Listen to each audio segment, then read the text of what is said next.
Welcome back to Path to Glory, the Warhammer Underworlds podcast that focuses on competitive gaming, player development, and community growth.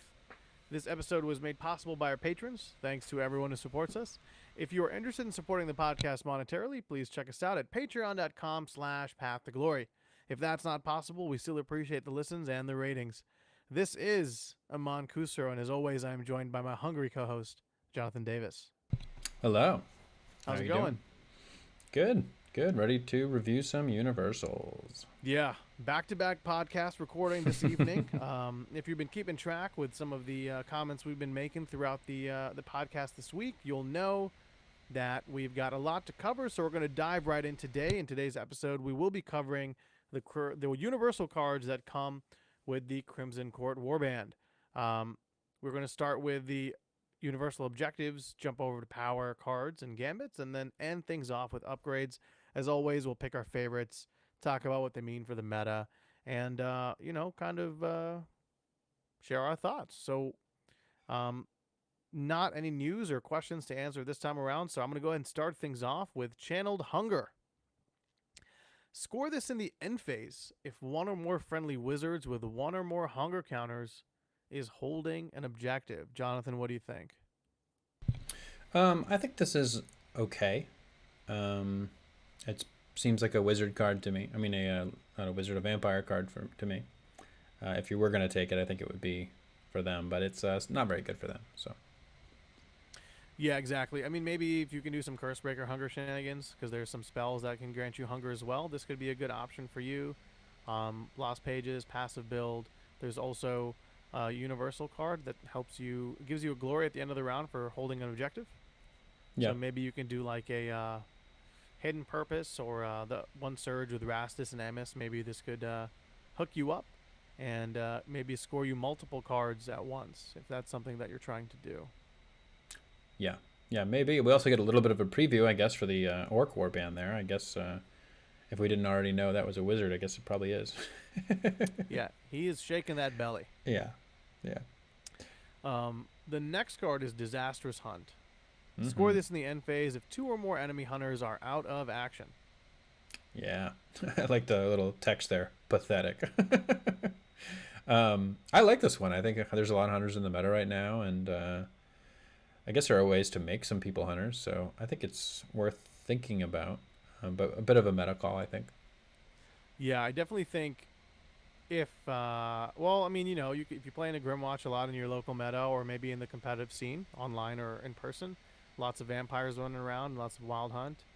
Seraphon, Yeah, Seraphon, you can, as the picture indicates, you can just start. If you just kill two of them, hey, that's 2 glory, plus 2 for killing them, so that's 4, maybe plus 1 more for primacy. That's 5 glory. Pretty nice. I like it. Yeah. Yeah. Speaking of cards that we're going to like, Dominant Display. Score this in the end phase if each surviving friendly fighter is in enemy territory and you have the primacy token. What do you think? Yeah. Seems really good to me. Situationally, anyway. Like, it goes really good with Bold Deeds, which is having all of your fighters in enemy territory, and I think having 2 kills or something. It's a lot of glory. A lot of glory for just being over there and having the primacy. So you get the primacy as well, so that's another glory. So it's sort of like 3 glory.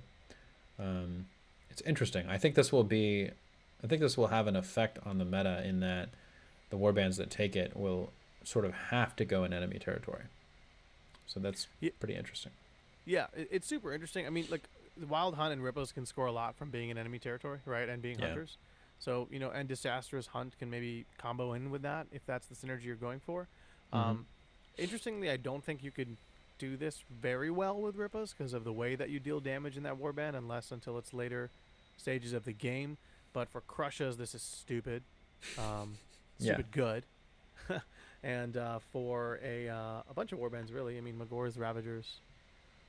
Crap. Even Amberbone combo aggro Grimwatch. Whatever flavor you're playing. Could be. They can do that too. Gerard played against me the other day, and he just charged me like 8 times. So yeah, and now that we have Proud Runner in the game from the Lizard expansion, I think maybe I rated that card a little bit lower. I think that card is really, really good. Very good. The basically, if you're going last, you can just take the primacy. And then if you're running cards like this, then that's really, really strong.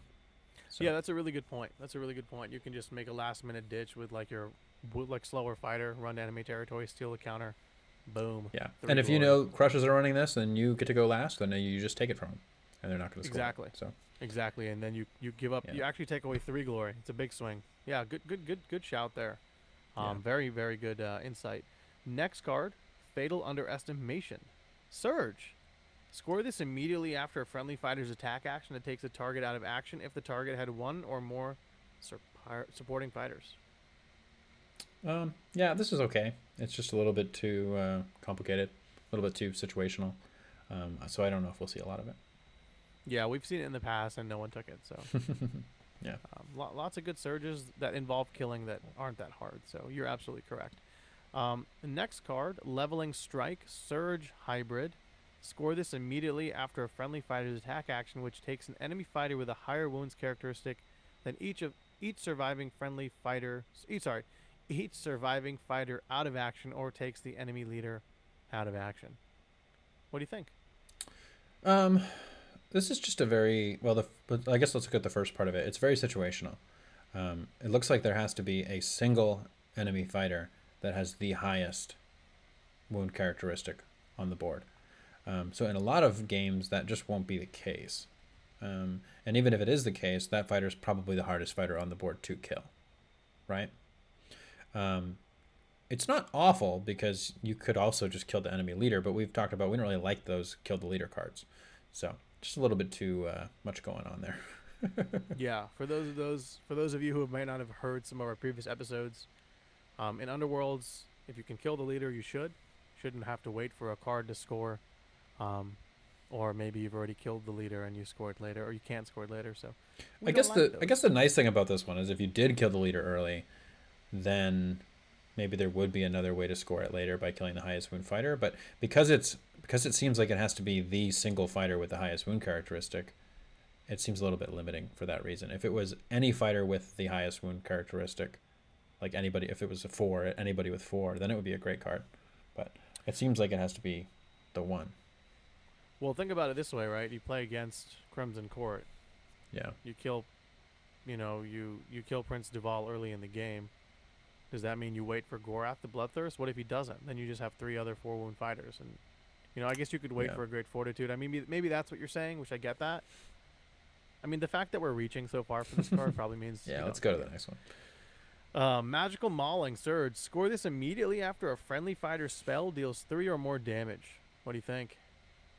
I think this is very situational. It seems like it's basically only something that someone with a spell attack can do with upgrades that allow the spell attack to do more damage. So I think it's possible we would see it in like a Cursebreaker deck, but I'm not holding my breath there. Yeah, Cursebreakers have a card that does +1 damage to spell attack actions. Yeah. So the fact that you have to only have one card that can help you score this could be an issue. You could take Colossal Fist and then maybe Great Strength. And that could probably do it. But I don't think you ever take Colossal Fist in the first place. Not so fast. Surge Hybrid. Score this immediately after a friendly fighter's attack action, which takes an enemy fighter with a higher move characteristic than each surviving fighter out of action, or takes an enemy quarry out of action. So kill a quarry or kill the fastest thing on the board. What do you think? So this one I actually like a lot more than Leveling Strike, even though they're very similar. Yeah. It's still, you also still have to kill the highest move fighter on the board, but I think there will be more situations when that is a thing. Like Legain, for instance. This is a kill Legain card. If Skaith is dead, then yes. Well, or not, not inspired, right? Or did he also move 5? No, Skaith and Legain start at 5. That's true. So it doesn't work, yeah. So this is kill the bats. Yeah, kill the bats. In Grimwatch. Yeah, so there are warbands where one fighter has more move than everybody else. It's also not uncommon for Savage Speed to go down, and then that fighter basically becomes the target. There's other examples of that. Some of the persisting movement buffs also work that way with, I think, Malkin Grace, and then the new one definitely does. So it's interesting. Rothgorn likes this card because he just has to kill a quarry, which means anybody. So, and then also, like, there are just quarries around now. Like, there's a lot of quarry upgrades. So This I think is like a C tier, B tier card that maybe you take if you can't find your 6th Surge. Yeah, or I just love how this card is just kill someone with Hrothgorn and get an extra glory Yeah, for it. I looked it up and I think that you can take 4 of them now. Oof. If Hrothgorn kills anybody between Savage Exemplar and the 3 Hunter Quarry cards, you can just get a kill and you'll get something. So that's fun. Yeah. Okay, well, Season of Famine is the next card. Score this in the end phase if surviving fighters have 10 or more hunger counters. So this is already automatic synergy with Blood Curse. But Yeah. it's not the third end phase, it's just any end phase. So you can potentially get. I don't know. I feel like you can score this pretty quickly. If you are leaning really heavily into the Bloodthirst, we've got a little Breakfast Club photo shoot going on in the card itself. But I really, really like the idea that you can go into a game, build for Bloodthirst and build for Hunger, and then maybe get 5 passive glory throughout the course of the game just from your objectives, at least from those 2 cards. Outside of Vampires, I don't see this happening. And I Yeah. think it's hard to do in Vampires anyways. Not hard, but dedicated. Yeah, it would be a very strangely specific counter to Vampires, maybe. But yeah, you're probably not going to want to do it for anybody else. I think it's better than the other one because it works on enemy fighters too. You can really just spray the hunger everywhere if you want, and maybe you'll be able to do it. I don't know. I'm not really a fan of it, but I think in a very specific build it might work. Yeah. Yep, that's true. Skin and Bones. Score this in the end. It's a hybrid. Score this in the end phase if 1 or more enemy fighters has a number of hunger counters equal to or greater than their wound characteristics, or there are no surviving enemy fighters with a wounds characteristic of 3 or more. Yeah. It's okay, I guess. I think it's like one of those cards that's like pretty lore adjacent. Like Yeah. it makes sense in the theme of the rules in the game and the lore for the season, but in practice, nah. Yeah. Yeah. You could try to counter a vampire build with it, but again, like unless you're teching for your friend, or you know that like in the online tournaments that next round the guy you're playing likes to play them, then maybe. But even then, it's a risk. No thanks. Next card, last objective here, Supreme Confidence. Surge, score this immediately after you discard the primacy token if your warband holds 1 or more objectives in enemy territory. What do you think? So the interesting thing about this one is that it seems like because you discard the objective at the end of, or you discard the primacy at the end of a round, you would score this in the end phase, or at the end, basically at the end of the end phase, which is interesting. I still don't know if that makes it very good, but basically, if you hold the primacy, you'll score this. It looks like. Well, it's interesting because like then it's just an end phase card, and you want surges, right? So at that point, you're either taking cards that like feign weakness or feign strength or whatever that help you discard cards, but don't know if any of them are relevant enough or perhaps even common enough to where you would warrant taking Supreme Confidence unless you want a 7th end phase card. Yeah, and it's kind of a complicated 7th end phase card too. You have to have primacy and have an objective in enemy territory. So yeah, otherwise you'd have to trigger this or like give up primacy. I guess it's kind of like an anti-primacy card. If you somehow get primacy and then you hold an objective, the enemy can take it back. But it's way too complicated. Yeah, that's just like Hungerception, and I'm not about, or not Hungerception, Primacyception. Hungerception, yeah. I'm not about it right now. Jonathan, favorite objective? My favorite objective is probably...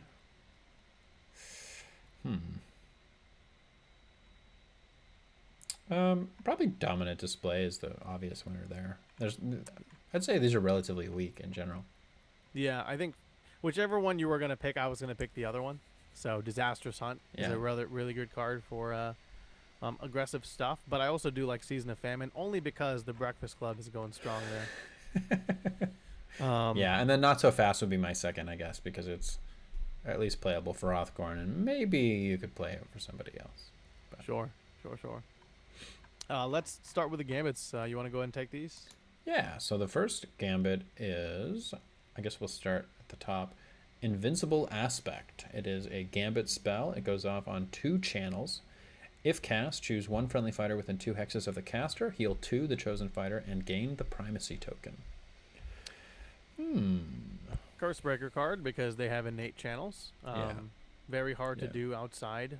You have to have a level 2 wizard, so really Miari, Cursebreakers, Wormspat. I guess Zarbag and some of the Nightvault warbands can do it too, but this But is you have to not. also want the heal and also want the primacy. Yeah, it's just So, there's a lot to it. I like the idea of it, and I think like if Cursebreakers come back with more magical support in the future, great. But without multiple innates to reliably cast this, I just think you can't. I think double yeah. channel spells in general, unless you can guarantee an innate, are just not worth it in this game. Yeah, I agree. The next one is Claim to Supremacy. At the end of the next activation, the player whose warband holds the highest number of objectives gains the primacy token. That's pretty cool. Yeah, this is another one of those cards like Proud Runner where you can like counter Mm-hmm. the aggressive onslaught that your opponent can get from primacy. So really cool play you can do is score underdog earlier in the game, and then you get 2 glory, so you offset their 1, so you have +1, and then you steal their primacy later in another round, and then maybe you can Proud Run on the third one. So there are now ways in which you can actually completely deny the glory generation that your opponent would get from primacy. So I think this is really cool. I think the challenge will always be with the hold objective warbands is that they need a lot of cards for pushes and movement. So being able to fight for a spot in your deck might be tough, but I like the idea of this, and it could really be niche in some situations. Yeah, and this, along with Proud Runner, can also be a really good way to score Surge of Aggression, which is Yeah, interesting.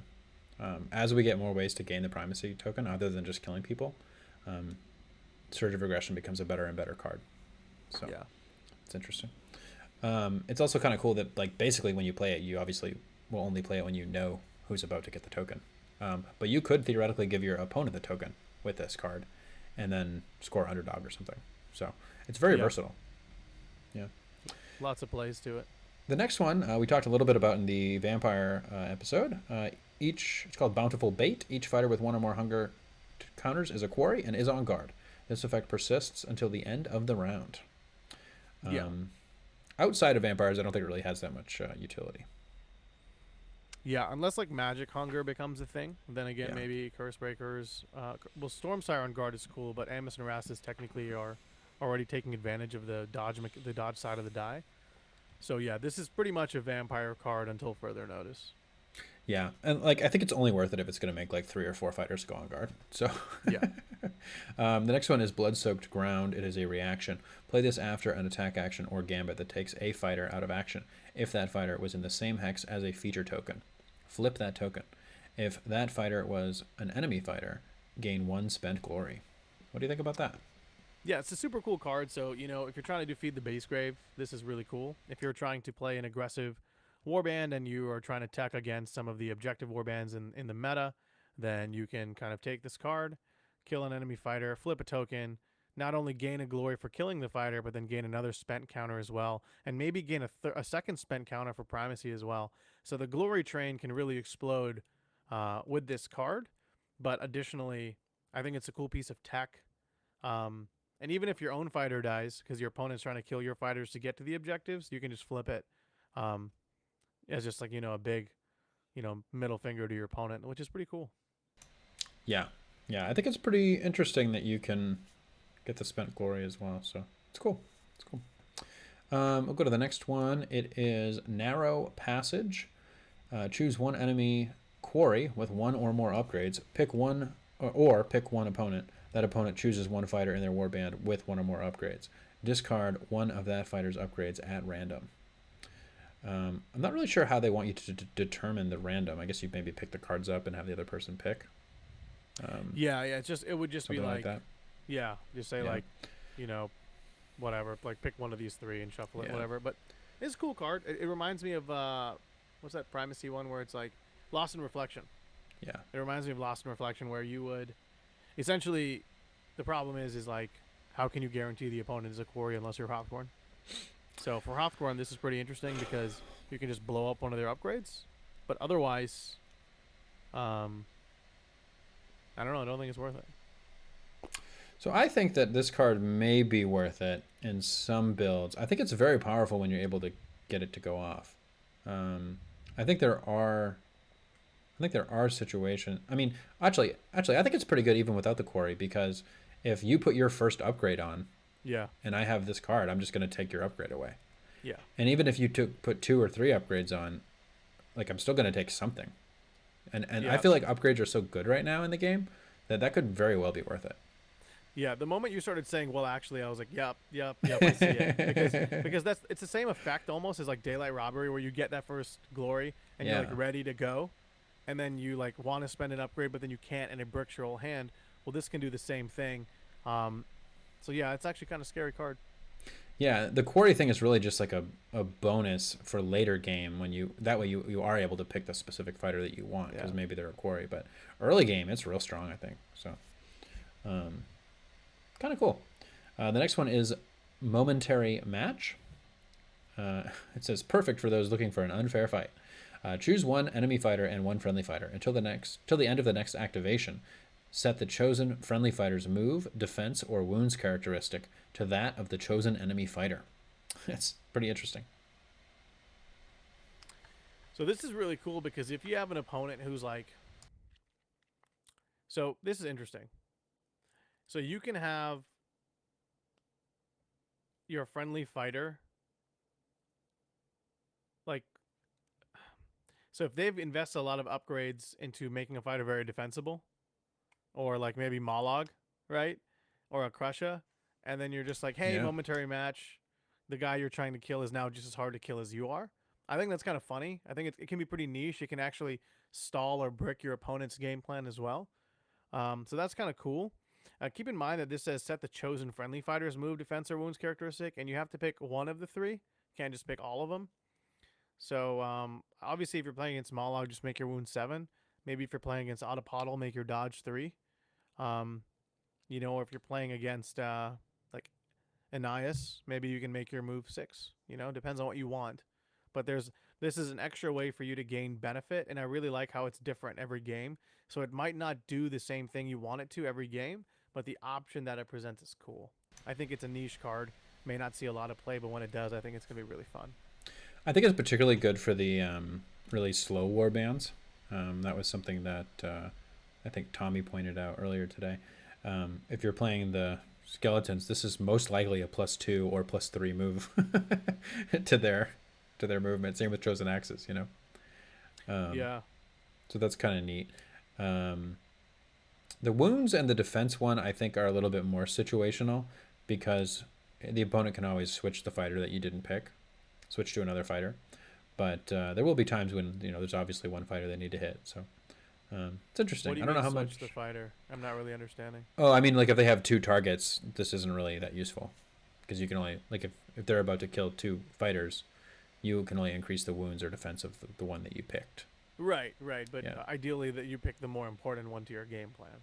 Because Yeah, I agree. Because the idea is that you'd lose one anyways. Yeah. Okay, I see what you're saying. Got it. Yeah, yeah. It's just a little Yeah. bit situational in that sometimes it won't be useful, but I think the move aspect can be good. So because there's a lot of fast war bands in the meta right now, so if you're playing a slow one, you can kind of count on them playing a faster one than you. Yeah. You want a 4-move charge with a Profiteer? You can do it. Yeah, exactly. Very nice. The next one is Magnificent Aspect. It's a gambit spell, 2 channels. If cast, choose one friendly fighter within 2 hexes of the caster. The chosen fighter is inspired. Interesting. Yeah. It's not just great. Really, nope. If Nope. it was like one channel, I'd be like, okay, that's kind of impressive. If it was like a focus, I get it. If it was a focus channel, that's fine too, because it allows me a crit to be one of the successes. Yeah. But I just think 2 channel is too hard to do, and the only warband I think who can realistically do this, and who needs, and actually they don't even Miaris don't need it because they can control their inspire. Cursebreakers can just cast spells or empower. Vortimus might like this, but then again, he just has to cast a spell as well. So no, Yeah, not really. it's a bad card. It's just a pack filler. Yeah. The next one is Irresistible Hunger. Choose one friendly fighter, give that fighter one hunger counter, then push one enemy fighter within 2 hexes of that fighter 1 hex towards that fighter. Or if that friendly fighter has 2 or more hunger counters, push each enemy fighter within 2 hexes of that fighter up to 1 hex towards that fighter. I don't know how many times I just said that fighter, but it was a lot. Yeah. So essentially, you pick a fighter, you give them a hunger counter, and then if there's an enemy within 2 hexes, you can pull them towards you. Yep. Or if you have 2 hunger counters, you can push each enemy fighter within 2 hexes towards you. So it's kind of like what's it called? A center of attention on steroids if you've got hunger. So I think it's really cool because if you're a vampire, pretty much in the second round or maybe first round with some additional help, then you can really just mess up your opponent's positioning strategy, which can be really cool because positioning is huge in this game, especially for objectives. This could pull a fighter out of charge range. Again, as I mentioned, lose an objective into a lethal. If we're able to charge with an assist moving forward. So I think the application of this card is really cool. I think there's a lot of disruption it can cause, and I honestly like it, and I do plan on trying it. Yeah, I think this is very good for really anybody. Just the basic effect of picking a fighter, giving them a hunger counter, and then being able to push an enemy fighter within 2. Like that's great. That's kind of like a double distraction. You just have to have somebody nearby. So, yeah. The added bonus of the hunger thing is just great for vampires, but I think you get a little bit of diminishing returns there. It's still great either way. Yeah. The next one is Awesome Appetite. More. Oh no, that's an upgrade actually. Oh, sorry, I went the wrong way. Yeah. The next one is Punching Up. Choose one fighter with the lowest wounds characteristic of any surviving fighters. In the next activation, that fighter is a hunter and has +1 dice and +1 damage to the range 1 and range 2 attack actions. So, the way I'm reading this is that it's actually different than some of the other cards we talked about. It is. Yeah. It says pick one fighter with the lowest wounds characteristic. So if the lowest wound characteristic on the board is 2, then you should be able to pick any fighter with 2. That's how I'm reading it anyway. Correct. I know there's been a little bit of confusion. Yeah. No, so that's absolutely correct in the way you're interpreting it. So like, you can pick any of your skinks, for example. Right, because the other one says like the highest of all fighters and things like that. So, but this is really good. Really good. Yeah, it's really good. It's great for Amberbone Gits. Yeah. It's potentially good for Grimwatch to create another threat on the board. Mm-hmm. Like I think like having a Butcher with 2 damage, 5 Fury. Yep. It's kind of interesting, right? That can be really cool. With well motivated, he can go off. So there's a lot of cool stuff here. And I think it's a really nice card to see for some of the warbands that don't necessarily have a bunch of elite fighters. Because like now a Chain Rasp can potentially threaten one of your important fighters, right? Which is pretty cool. Yeah, and this actually makes a Chain Rasp like a pretty solid threat. Really, really good on Blade Coven. They may actually get the most out of this one. Yeah, good point. Because of some of their tricks with damage, like the one that gets to deal damage twice. So that's really cool. 3 damage on Camus early, so there's some neat stuff you can do. The Skinks I think like it as well because they have a lot of 2 health people, although it is range 1 and 2, so you have to keep that in mind. But yeah, it's cool. Yeah, Gits I think are the clear winner. Yeah, but I really like the idea of the Chain Rasp or Blade Coven. I mean, like that's a really good shout as well. Like this with the whip chick could be pretty cool. Yep. You can open up combo for her, maybe make her attack more reliable to initiate that combo too. So it's going to be very silly on Skaven too. So.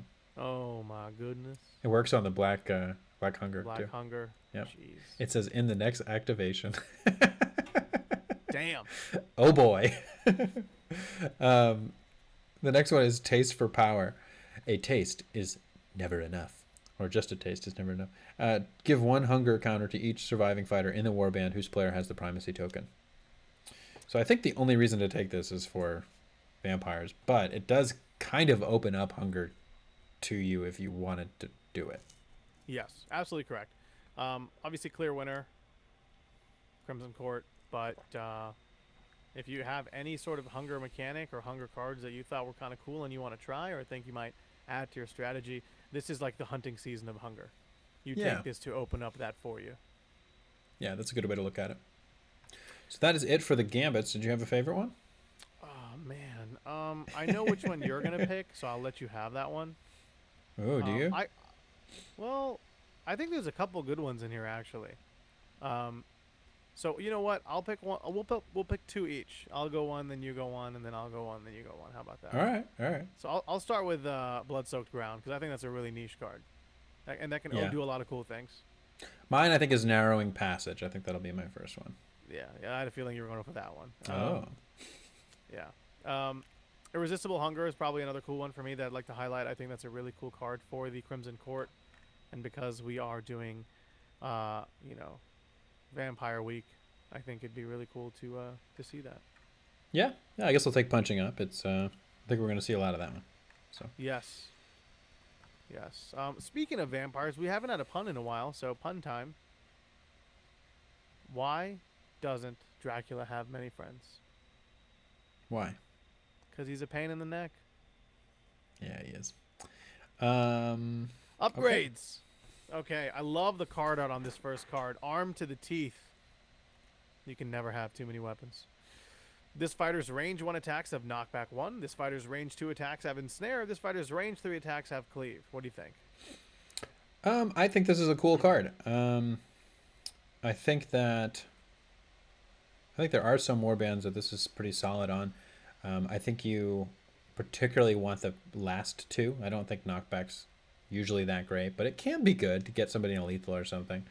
I'm not sure this is worth taking just for ensnare, but I don't know. Like the Seraphon have some range 2 and range 3 stuff, and cleave is pretty solid, I guess. And ensnare's really good, but I don't know. It's kind of situational. I think it's kind of good for Profiteers because you've got 2 cleaving fighters. That's your stick. Maybe you can get a 3rd cleaving fighter. Yeah. You can put this on like the Storm of the Celestis, which is those new Cascaders coming out. Yeah, that's true. So keep in mind it says attack actions, not spell attack actions, so it doesn't work on spells unfortunately. But a cleaving fulmination would be cool. Well, I think spells are attack actions. So I think spell attack actions are attack actions, right? But attack actions aren't spell attack actions because like Eagle Eye doesn't work on magic stuff. Huh. Okay. Right? I'm gonna look up Eagle Eye while you. I think you're right. Eagle Eye says range 3 attack action. So yeah, this doesn't work. It doesn't work for magic. I'm not sure. I mean, I know all spell attack actions are attack actions, but so I would think that the more restrictive one. I don't know. I think it might work, but I guess we'll have to see if it says anything in the rulebook. Let us know, patrons. Let us know. The next. Go ahead and do the next one. I'm doing all of these, man. I know. Awesome Appetite. Each time this fighter makes an attack action that takes an adjacent target out of action, heal 1 this fighter and give this fighter 1 hunger counter. Yeah, it's okay for vampires. The fact that it's okay for the Hunger Warband means this is trash for a non-Hunger Warband. Yeah. So Yeah, let's exactly. keep going. Famished Familiar. Mm-hmm. It's this cat has been through a lot. It's your favorite little cat.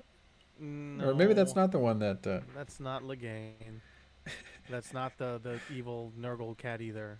That's disgusting. What is Reaction. that It's just a cat that it's hungry.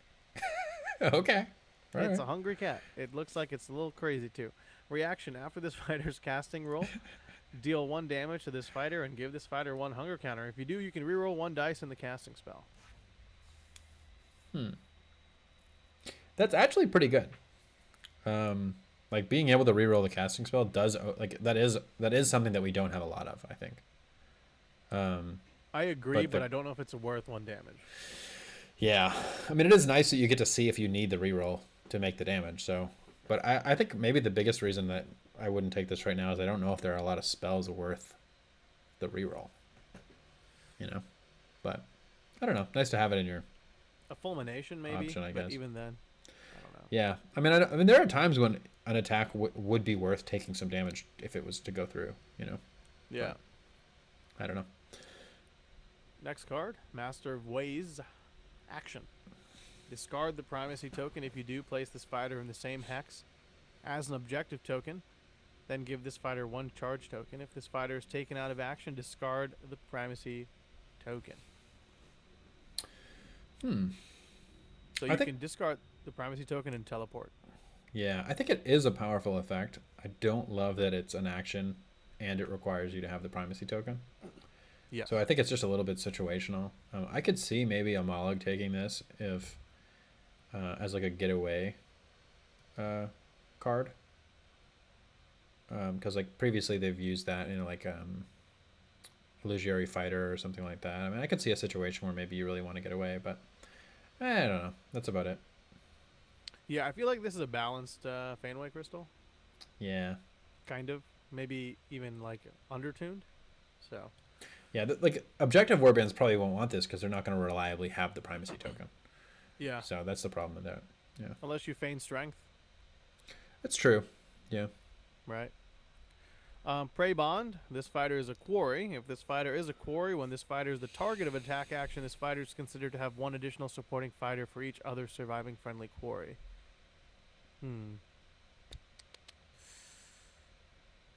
So really, if you don't have another quarry, or you're playing against, so first of all, if you don't have another quarry, it's not worth it.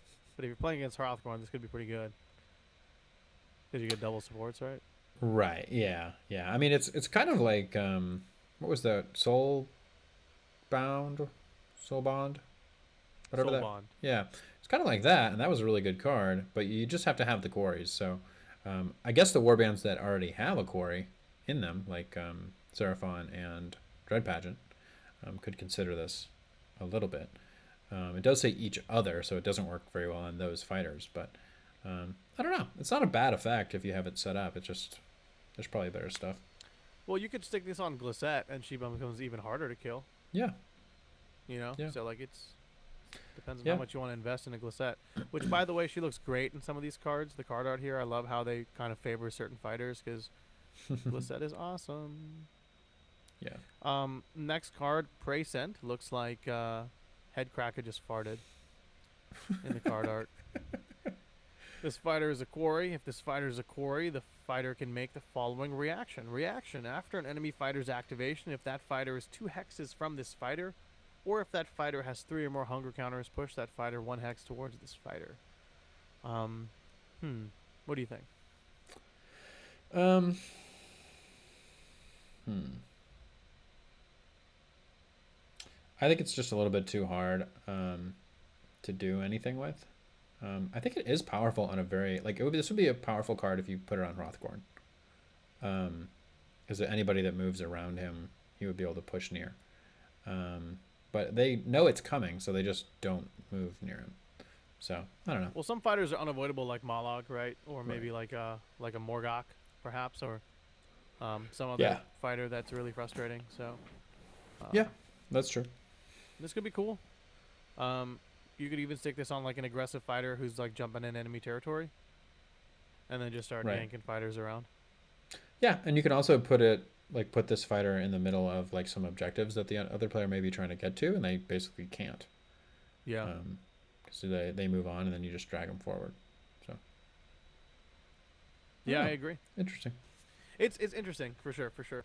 Yeah. Silent Helm is the next card. It's a silent relic. The silent people developed armor that augmented their senses, making them matchless sentinels. Interesting. So this is a helmet that makes you look like you're from Doom, maybe? I don't know.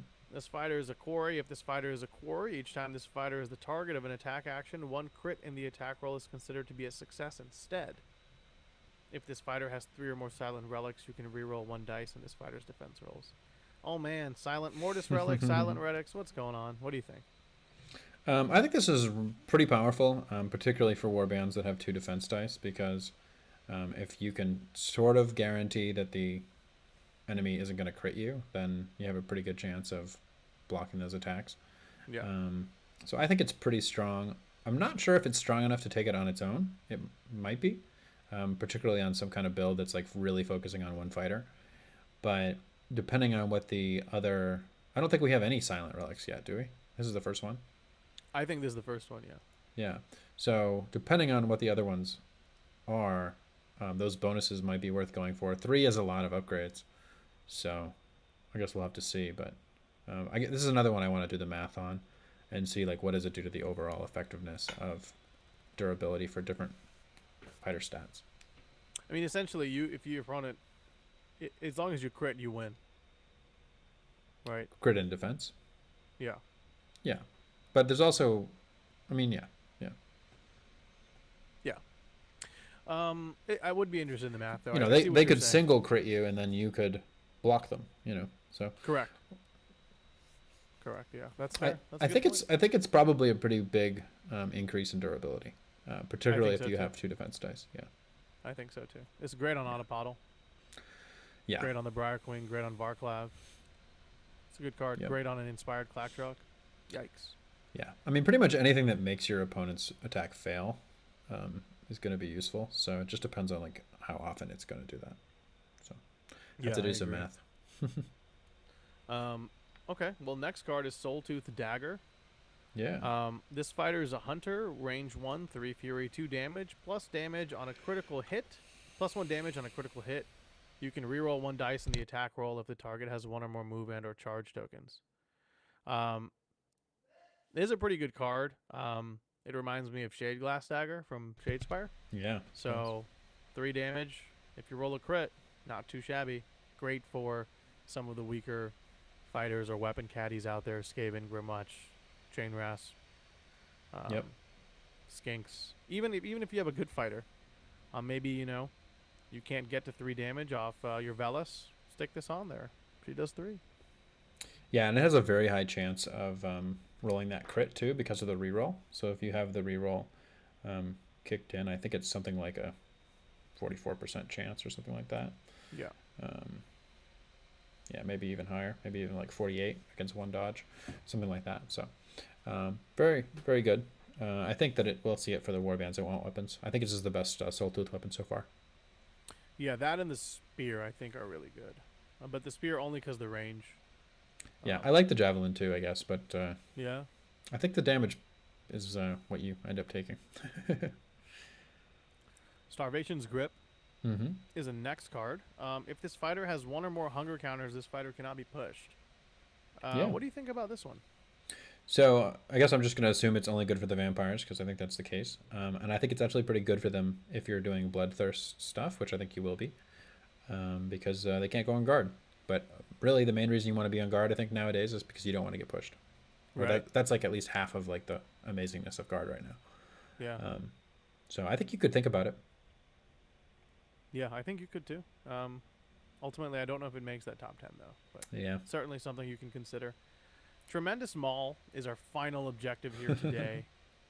2 smash, 2 range, 2 damage, which is a pretty solid weapon profile in general, I think. Yeah. Cleave and knockback if you have the primacy token. What do you think? I think it's pretty good. I don't know. I'm sure situationally it could be useful. It's one of those cards that like I don't think I would actually put in a deck, but it's not awful. I don't know. If there was like a random deck format and I got this one in it, I wouldn't be that upset, but I'm not going to put it in there. Well, yeah, I might challenge you there a little bit. I mean, like, I feel like could be good in like Magor's maybe. If you want that extra range, you're gonna get primacy or maybe Yeah. curse breakers. I don't know. I just like the fact that it's range 2, right? Yeah. I just don't think it's better than some of the other spears that we've seen. That's the Sure. sort of the problem. But if you've got primacy, like Cleave is really nice. Like a 2 range, 2 smash, 2 damage cleaving attack is pretty cool. Yeah, and situationally knockback 2 can be a pretty big deal. Gets somebody out of there. Well, you can clear. You can like crit through. Well, you can make them crit only on defense. They could fail most likely. Knock Yeah. them back 3 hexes into a lethal. Kill them. Like there's some play if you do it right. It's pretty much you get Molog's mob or maul or stick or whatever. Yeah. Doom shroom. It looks a lot like it. Bat weapon thing. Yeah, it's Yeah. cool. So that concludes the upgrades for the set. What is your favorito? My favorite upgrade.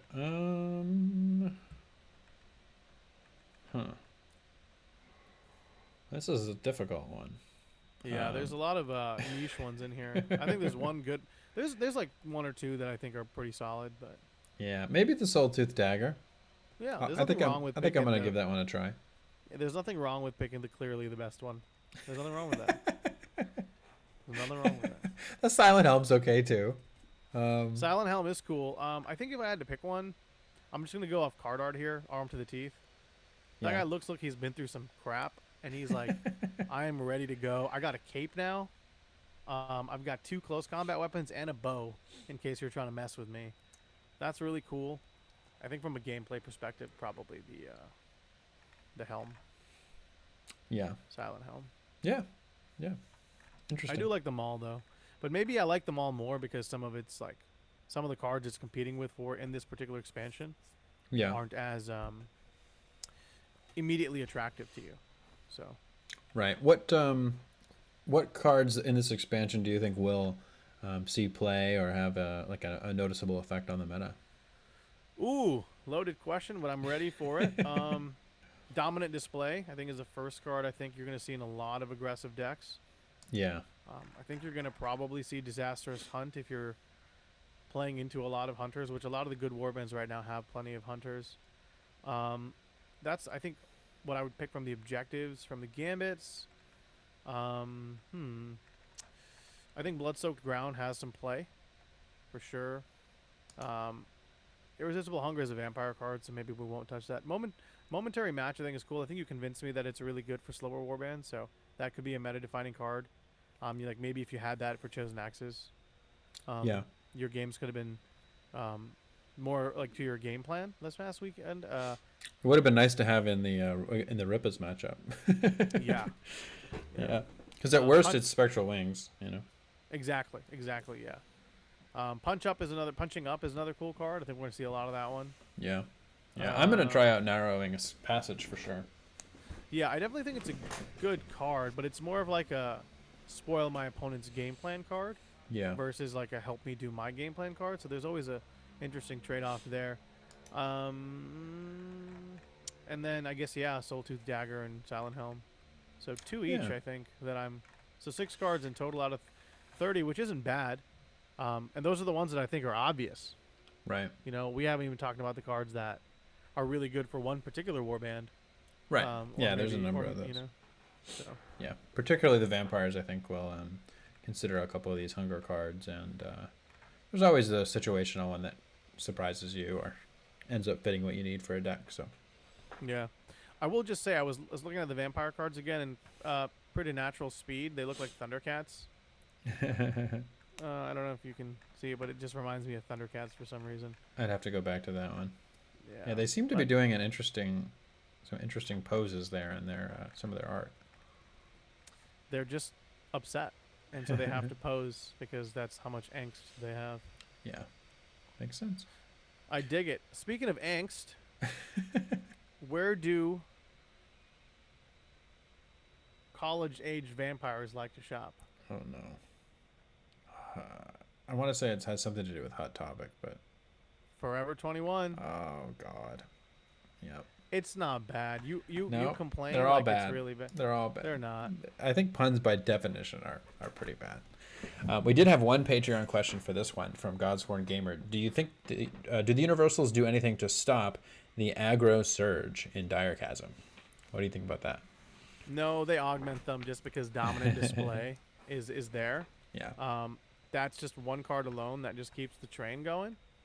And then we see also Disastrous Hunt, pretty cool. Yep. Leveling Strike is another interesting one. I think you could mess around with. Irresistible Hunger is kind of another distraction. Yeah. So. It's really interesting. I find how people are like, "Oh my god, another aggro card." It's like, yeah. that's the whole point of this game, bro. I think some people prefer the other play styles, so I understand that. Yeah, okay. I'm being a little insensitive, but I think the game Dire Chasm to me is more similar to Shadespire and Nightbolt, which is why I really enjoy Dire Chasm. Yeah. I think for those of the people who enjoyed the Beastgrave meta a lot, yeah, this is different. And if you join during Beastgrave, I can understand how this one can be considered different. But yeah. to me, this is like coming back home. I like the aggro stuff. I like the aggressive stuff. I still think you can play control. There's a lot of movement tech in this game right now where you can slam movement tokens everywhere. You can still play objectives. I've seen some people do it very well. You just have to play it differently. So Um, Yeah, yeah, and I I just mean there are things we would like to see tweaked a little bit to make objective play a little more viable, or things like that. But I think you can. I don't know. I think that it goes through seasons. So yeah, I definitely think the onus is on Games Workshop to release a FAR list. yeah, I think that's super important because we're probably feeling some of those effects right now, and they're only going to get exacerbated as you know uh, these cards come out. So the problem is FAR lists have never been fast enough in the past, and now we have two warbands in 2 weeks. yeah, You know, that's true. actually we have four warbands in 2 weeks or 2.5 weeks, Yeah, I and mean then we haven't had a far in what this will be like 6 warbands worth of cards. yeah. So So like the timing may be similar to previous, but there's less warbands. Like there was used to be there's two warbands every 3 months. Now it's I got four in 2.5 weeks, and then I have two more next month. yeah, yeah. You I feel know, like we like just got this Seraphon. So yeah. I was actually really surprised when they announced the Crimson Court. But anyways, that's all we've got for this episode, at least from a universal standpoint. And I think we pointed out some of the good ones, some of our favorites. And Jonathan, thank you very much. Let's close it out. all right. Once again, thank you to our patron supporters. If you'd like to join our current patrons, you can do so at patreon.com/path to glory. You can read our articles and blog content on pathtoglorypodcast.com. If you have any feedback, questions, or comments, let us know on Facebook, Twitter, or Discord at Path to Glory Podcast. If you have, please rate and subscribe to the podcast on iTunes, Spotify, or wherever you listen. As always, thanks for listening, and we wish you the best of luck on your path to glory. What's a vampire's favorite type of dog? What? A bloodhound. Oh, yeah. That makes What do you sense. get if you cross a vampire with a laptop? What? Love at first bite. Love at first bite? Like BYT. Oh, okay. That one's not even good. Why is that not good? It's not good. What do you mean? It doesn't make sense. I mean, I feel like it does. Okay, last one. How do vampires travel across the street? The sea. The sea? Yeah, how do vampires travel across the sea? How? On blood vessels. Oh my god. This is awful. All right, I ended it.